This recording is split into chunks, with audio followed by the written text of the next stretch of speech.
मैं चैताली, आप सबको मेरे चैनल पे स्वागत है। मेरे पास जो गुलाब के पौधे हैं, मैं किस तरह से उसको केयर करती हूँ वही आज की वीडियो में शेयर करूँगी। तो चलिए वीडियो को शुरू करते हैं। को देखने के बाद अगर पसंद आते हैं तो प्लीज़ एक लाइक कीजिएगा, कमेंट कीजिएगा और अपने दोस्तों के साथ शेयर भी कीजिएगा। और जो लोग पहली बार मेरे चैनल पे आ रहे हैं उन लोगों से रिक्वेस्ट है, मेरे चैनल को प्लीज़ प्लीज़ प्लीज़ सब्सक्राइब कर लीजिएगा और सब्सक्राइब बटन के नीचे जो बेल आइकन है उसे भी दबाना मत भूलिएगा, क्योंकि वो दबा देने से मेरे जितने भी वीडियोज़ आगे आने वाले हैं वो आपके पास सबसे पहले पहुंच जाएगी। तो चलिए वीडियो शुरू करते हैं। और आज की टॉपिक है गुलाब की प्लांट को केयर करने की कुछ टिप्स। गुलाब एक कांटेदार प्लांट है, लेकिन इसकी खुशबू और खूबसूरती से ये फूलों का राजा कहलाते हैं। इस गुलाब के कई सारे कलर्स होते हैं। सभी कलर के गुलाब बहुत ही खूबसूरत होते हैं और 2 टाइप्स के गुलाब के प्लांट देखे जाते हैं, एक है देसी और एक है इंग्लिश। मेरे पास ये जो प्लांट है ये बहुत पुराने हैं, इसका एज 3 इयर्स हो गए हैं, लेकिन अभी भी बहुत ही बढ़िया फ्लावरिंग करते हैं क्योंकि मैं इसकी कुछ थोड़ा सा केयर करती हूँ। तो केयरिंग टिप्स नंबर 1, सनलाइट। गुलाब के पौधे में अगर अच्छे से फ्लावरिंग और ग्रोथ चाहते हैं तो दिन के 6 से 7 घंटे की धूप इस प्लांट में पड़े उस जगह पर इस प्लांट को रखना है। अगर गुलाब के प्लांट में अच्छे से धूप नहीं पड़ते हैं तो प्लांट की ग्रोथ तो रहती है, लेकिन प्लांट में फ्लावरिंग नहीं होते हैं और कभी कभी बिना धूप के ये प्लांट मर भी सकते हैं। टिप्स नंबर 2 है वाटर।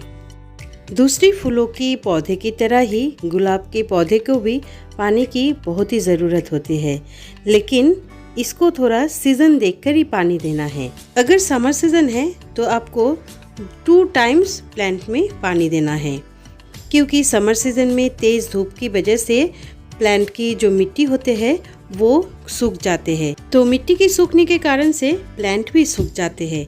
इसीलिए समर सीजन में 2 टाइम्स प्लांट में पानी देना है। अगर आप रेनी सीजन में हैं तो आपको पानी बहुत ही सोच समझ के देना पड़ेगा।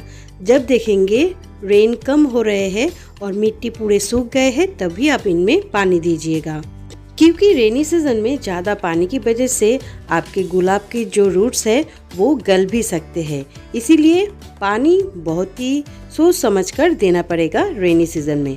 प्लांट में पानी देने से पहले नमी को थोड़ा चेक कर लीजिएगा। और अगर आप विंटर सीजन में हैं तो आपको रोज़ ही पानी देना पड़ेगा गुलाब के पौधे में, क्योंकि विंटर सीजन में बहुत ही ड्राई होते हैं, इसलिए मिट्टी भी सूख जाते हैं, लेकिन गुलाब के पौधे की मिट्टी थोड़े मॉइस्ट रहे। इस बात की ख्याल रखिएगा क्योंकि गुलाब के पौधे को पानी बहुत पसंद है। टिप्स नंबर 3 है मल्चिंग।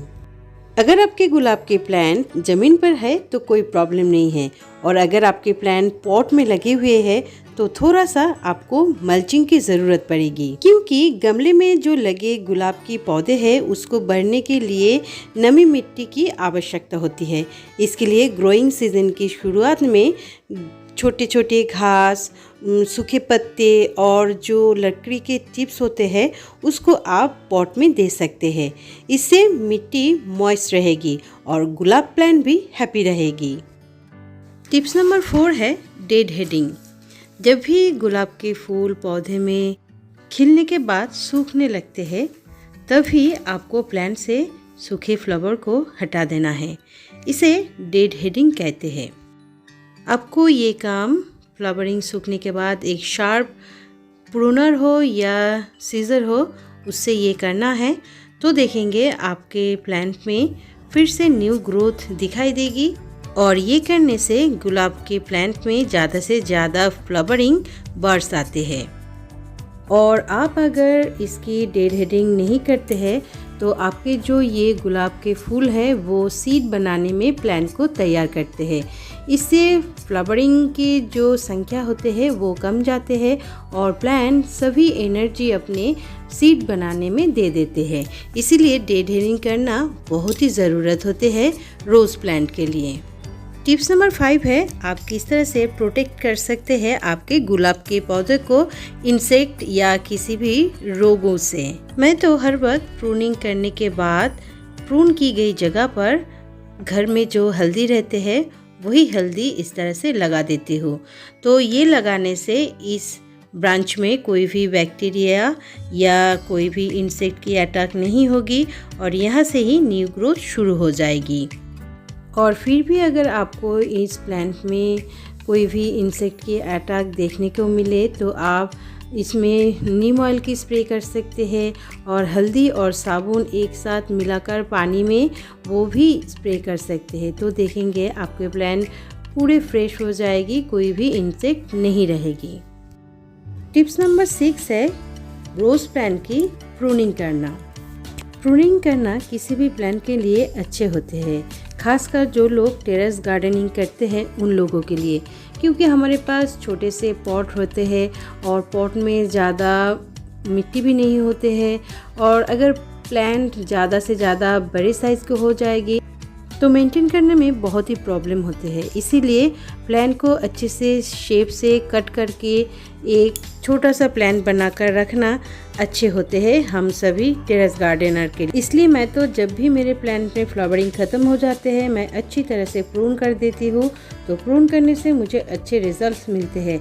सिर्फ गुलाब के पौधे पर नहीं, मैं सभी प्लांट्स को प्रून करके रखती हूँ अच्छे शेप पाने के लिए और प्लांट में ज़्यादा से ज़्यादा ब्रांचेस पाने के लिए। तो जो लोग मेरे टेरेस गार्डनिंग देखते हैं उन लोगों को पता है कि मैंने कितने सारे प्रून करती हूँ और उसके बाद न्यू ब्रांचेस निकलते हैं और उसी ब्रांचेस में ही ढेरों सारे फ्लावरिंग बर्ड्स भी देखने को मिलते हैं इस तरह से। तो इसीलिए दोस्तों मैं कहती हूँ प्रूनिंग करना प्लांट के लिए बहुत ही अच्छे होते हैं। तो अब चलिए मैं गुलाब के पौधे में क्या फर्टिलाइज़र देती हूँ वो बता देती हूँ। मेरे प्लांट जब भी मिट्टी सूख जाते हैं पूरे, तब मैं इनमें मेरे घर की जो तैयार की गई फर्टिलाइज़र है वो देती हूँ और वो है किचन कंपोस्ट फर्टिलाइज़र। 15 दिन के अंतर अंतर मैं ये फर्टिलाइज़र यूज़ करती हूँ, 1 कप पानी में डाइल्यूट करके। एकदम डायरेक्टली नहीं देना है, पानी के साथ मिलाकर ही देना है। अब दोस्तों टिप्स नंबर 8, जब भी आप प्लांट में इस तरह की सूखे ब्रांचेस देखेंगे तुरंत उसको प्लांट से हटा दीजिएगा, क्योंकि ये जो सूखे ब्रांचेस है इससे आपकी प्लांट की मौत भी हो सकती है। इसलिए आप जब भी देखेंगे सूखे ब्रांचेस प्लांट पे लगे हुए हैं तब भी उसको रिमूव कर दीजिएगा प्लांट से। एक भी सूखे ब्रांचेस अगर रखते हैं आप प्लांट में तो धीरे धीरे पूरे प्लांट ही उसी तरह से सूख जाएगी। तो सूखे ब्रांचेस को प्लांट से जल्द हटा देना है। टिप्स नंबर 9 है पॉट में कभी कभी आप देखेंगे छोटे छोटे डिफरेंट टाइप के प्लांट्स ग्रो हो रहे हैं, तो उसको हटा देना है, क्योंकि एक ही पॉट में एक ही गुलाब के प्लांट रहना ठीक है, क्योंकि मिट्टी में जो न्यूट्रिएंट्स होते हैं वो ये व्हीट भी लेते हैं। तो पॉट में है इसीलिए अगर न्यूट्रिएंट्स वो व्हीट ले लेते हैं तो गुलाब के प्लांट न्यूट्रिएंट्स थोड़ा कम पड़ जाएगी इसीलिए एक ही पॉट में एक ही प्लांट को रहना उचित होते हैं। अब है बारी टिप्स नंबर 10 की। टिप्स नंबर 10 पे है आप किस तरह से इस गुलाब के प्लांट को खाद देंगे और कितना सा देंगे और कब कब देंगे, ये सब जानने की। तो चलिए जान लेते हैं। गुलाब एक हाई फीडर प्लांट है जो नियमित रूप से अगर खाद मिलेगी इसको, ये तेजी से ग्रोथ भी करते हैं और फूलों से भी भर जाते हैं प्लांट। मैं तो मेरे गुलाब के प्लांट में सालों में 4 बार खाद देती हूँ, 3 महीने की अंतर अंतर। जब फ्लावरिंग सीजन आते हैं तब थोड़ा ज़्यादा केयर करके इसको खाद देती हूँ, यानी कि इनमें NPK 20-20-20 देती हूँ और ये सिर्फ फ्लावरिंग सीजन में ही देती हूँ। और साल में जो बाकी के महीने हैं तब मैं 3 महीने के अंतर अंतर जो मेरे पास वर्मी कंपोस्ट है वो ही देती हूँ। और वो मैं किस तरह से दे रही हूँ आप लोग देख लीजिए। पहले थोड़ा सा मिट्टी को गुड़ाई करके नीचे से मिट्टी को उठा लेती हूँ और मिडिल में मैं वर्मी कंपोस्ट देकर फिर ऊपर से जो मिट्टी को मैंने हटाई थी पॉट से वही मिट्टी फिर से मिलाकर इस तरह से पॉट में मिला देती हूँ। मिट्टी के साथ वर्मी कंपोस्ट को अच्छी तरह से मिला लेना है और ये करना है बहुत ही धीरे धीरे और अच्छी तरह से मिलाने के बाद पॉट में पानी से भर देना है। बस इतना सा ही केयर करती हूँ मैं साल भर मेरे इस रोज़ प्लांट को, तो ही मुझे बहुत ही अच्छे फ्लावरिंग मिल रहे हैं इन 3 सालों से। तो दोस्तों मैं तो इसी तरह से ही मेरे गुलाब की प्लांट को केयर करती हूँ। हालांकि मेरे पास ज़्यादा गुलाब की प्लांट नहीं है, लेकिन जितना भी है मैं इसी तरह से उसी को केयर करती हूँ।